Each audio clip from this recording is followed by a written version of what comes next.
Welcome to this video about playing with the Heron Rhythmic Analysis Framework. In this video, we will see an example of a quick metrical analysis performed on text directly input in a demo user interface. To make an analysis, we need a profile. Among other profiles, analysis profiles define all the parameters for analyzing a specific language in meter, or even prose.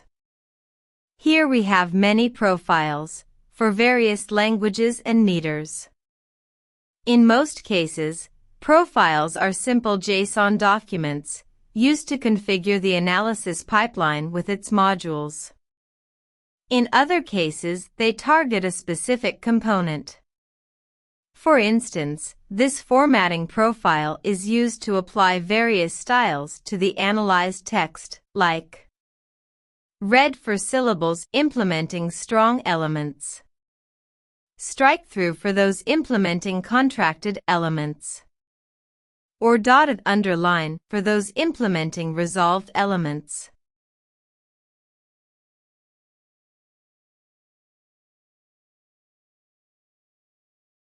So, we are going to use an analysis profile to analyze the Greek hexameter. We will play with verse 3 from the first book of the Iliad. That's a quantitative rhythm, depending on syllabic lengths. This verse consists of 6 feet. The first 3 feet are sequences of 2 long syllables, that is, spondees.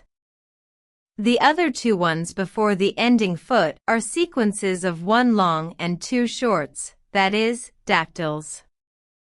The leading items for the rhythm of this verse are marked in yellow.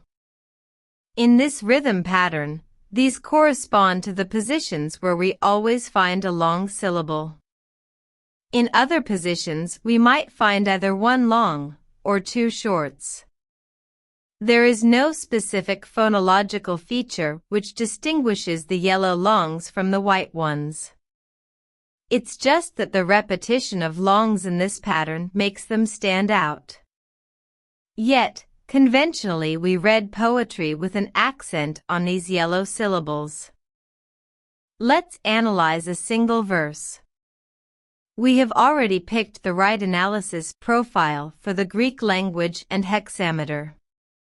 Also, we have selected a formatting profile to highlight the most relevant metrical features on the text. So, we just type some text and click the Analyze button. As you can see, the result has been styled as defined by our profile.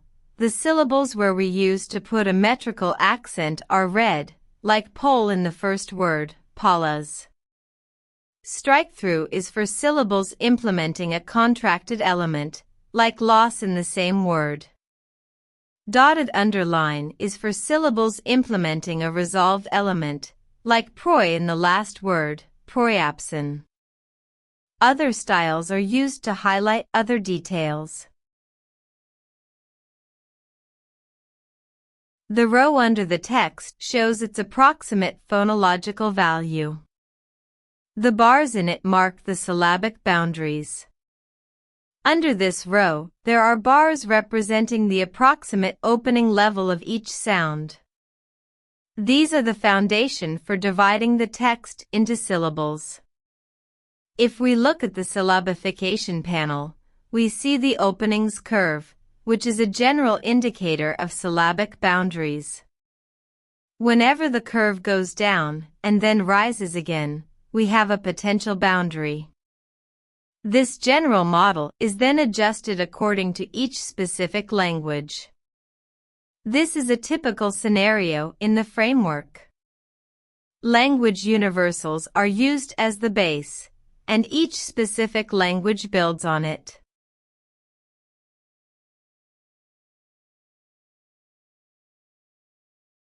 Back to the text. Under the opening bars there is another row with the length of each syllable, and yet another row with the index of each segment. Finally, the red numbers in the last row are citational values for each component of the verse. A hexameter has 6 such components. At the right edge you can see the total counts for syllables, 14, segments, 39, and segments traits, 372. Each segment has any number of traits. A trait is a generic name-value pair, telling something about its features. All the analysis layers, from phonology up to metrics, essentially add traits to the segments. If we click on any segment, we can look at its traits. For instance, let's click on the first one. We first get a short summary. It says that this segment is a bilabial plosive consonant, found at the start of the first syllable of the word. Also, the syllable is said to be long by position. The word is an orthotonic, lexical word. Finally, the syllable including this segment implements a strong metrical single element.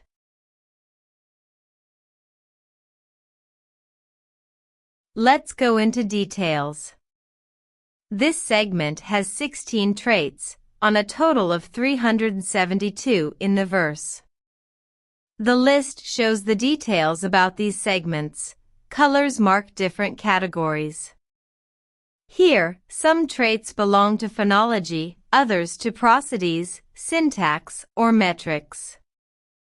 For instance, if we just see the phonology category, we find 2 traits, corresponding to the articulation mode and point. So, traits provide a high number of details, up to the subphonetic level.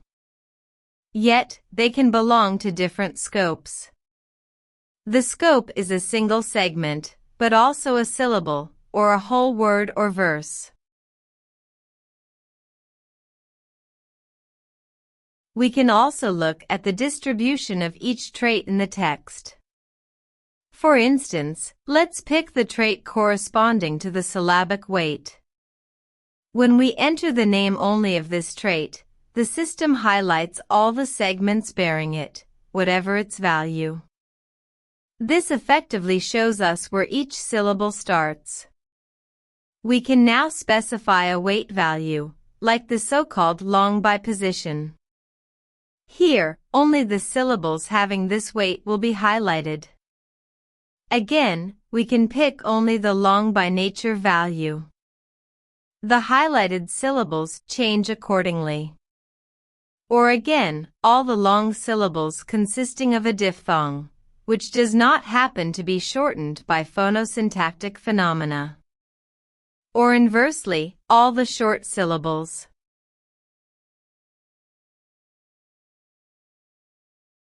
This works at any level. So, for instance, we could highlight all the words having an elision by picking the trait corresponding to it. As you can see, here we just have one elided word. Or, we could look at accents. We can look for any accent, or a specific one, like acute accent, or grave accent. Again, we can move to another level of analysis, and look at clitic or lexical words. For instance, I can select all the enclitic words. In this case we just have a particle. All the other words in this verse happen to be just orthotonics. Finally, we can look at the metrical level itself, on top of the phonological and syntactic analysis. For instance, we can pick the trait representing the type of implementation of a metrical element. To start with, the so-called biceps element in the hexameter represents a design pattern which can be implemented by either a long or 2 short syllables. In the case of a long, we talk of contraction. In the case of 2 shorts, we talk of resolution. These alternative implementations give rise to either spondaic or dactylic feet. So, let's pick contraction. As you can see, we have 3 cases of it, because the first 3 feet of this verse are spondaic. Inversely, we can look for solution. Here, we can pick the first syllable of the 2 resolved ones. As you can see, the next 2 feet are dactylic. Among them, we have just highlighted the first short syllable of each dactyl. Of course, we can also switch to the second short syllable by changing the implementation value. Now you can see that the syllables next to the previous ones are highlighted.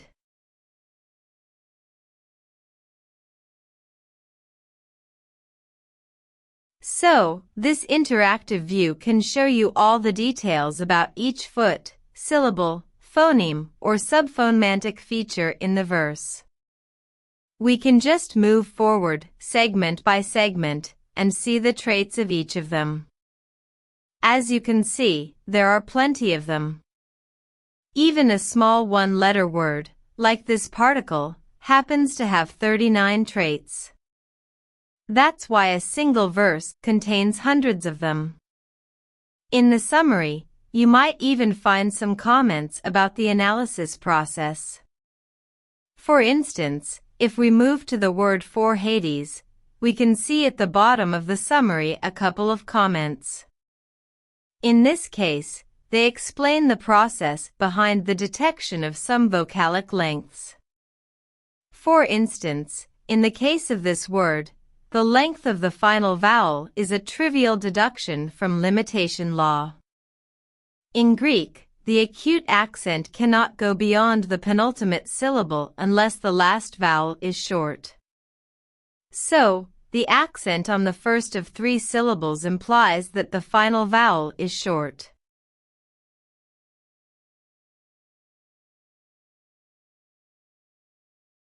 Finally, let us step back to the whole text formatting. Until now we have used the metrics profile. You can use others, or create your own. For instance, here's another profile used to highlight quantities. Different colors encode different syllabic lengths. Here you can see red for long syllables, magenta for diphthongs, green for shorts, and bold for syllabic nuclei. Again, we can focus on appositives, using colors to encode different types of words, prepositives, pospositives, proclitics, enclitics, or orthotonics. In this verse, you can see an enclitic word marked with green. Being an enclitic, it leans onto the previous word, so that the word end between them is false. This is marked by a reddish background. We can use another verse to better see the results here. As you can see, there are proclitic words, which lean on the next word. These are red. Correspondingly, word ends after them are false. Then, we have some enclitics or pospositives, green. Also note that the appositive in the middle of the verse has a dotted underline. This means that this is a continuative pospositive. A continuative pospositive is a word which leans on the previous one, but in a context where the previous one is a prepositive, that is a word leaning on the next one. Some pospositives, like this, are so light that they are not enough to stop the movements towards the next word initiated by their host. So, this continues beyond them, with the result that there is no true word end not only before, but even after them. Here you can see that both the word ends surrounding it are reddish. If we look at the details, we can easily see their types, and also some approximate scores representing the relative strength of word ends, according to many factors, including appositives. These scores will be encoded by different background colors, too.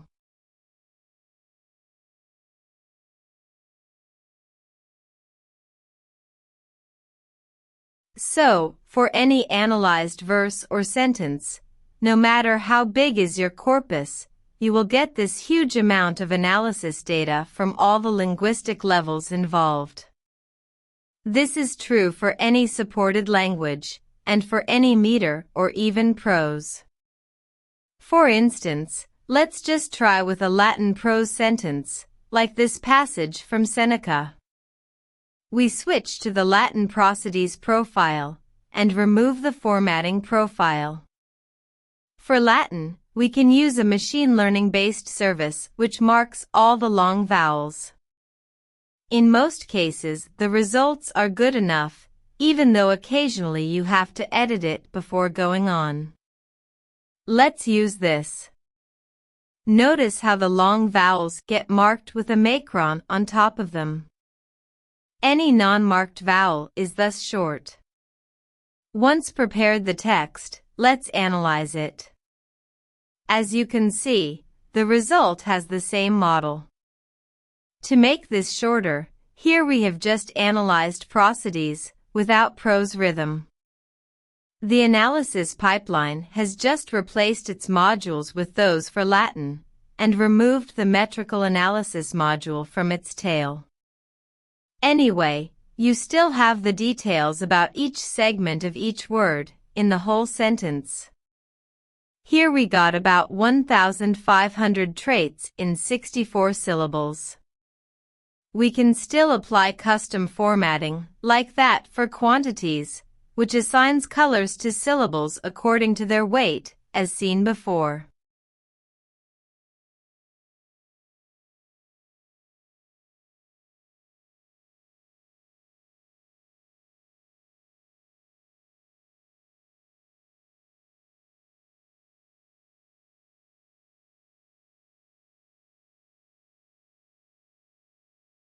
If we change our profile again, we can move to modern languages.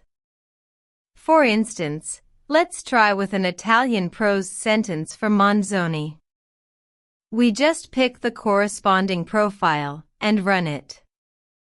Again, we get the same model, this time applied to a different language.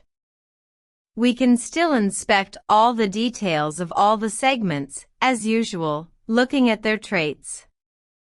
Anyway, just looking at the approximate phonological values for the text clearly shows how here we're dealing with a different language. And finally, let us close with the language we started this video with. This time, we switch to modern Greek. Again, all what we need to do is picking the right profile, and paste another text, this time from Kostas Palomas. Once we analyze it, we still find our familiar model. Again, we can move across segments, and inspect the traits for each of them. We have thus seen how the same framework and the same user interface can be used for any language, meter, or prose.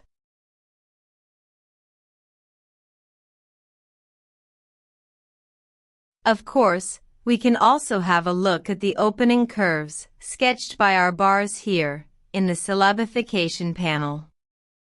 Here again we find the same chart, showing us the curves of the general syllable model hinting at syllabic boundaries.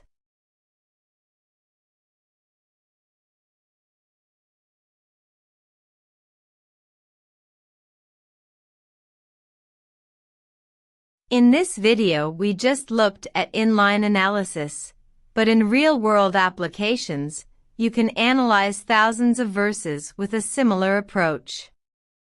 This can happen from the user interface, or using a command line tool. At any rate, all the resulting data are stored in a relational database. In this case, we end up collecting many millions of detailed data from thousands of verses or sentences, thus creating big data for linguistic and rhythmic analysis. Yet, this is only the first step. Once we have collected data, we will be able to reflect on them, observing phenomena, either known or just hypothetical. And at any time, export tools will allow to easily produce any selection of data to be consumed with standard data science techniques. This paves the way to a true rhythmic laboratory, when scholars will be free to look at data up to the finest subphonetic traits. Yet, this is a topic for another video.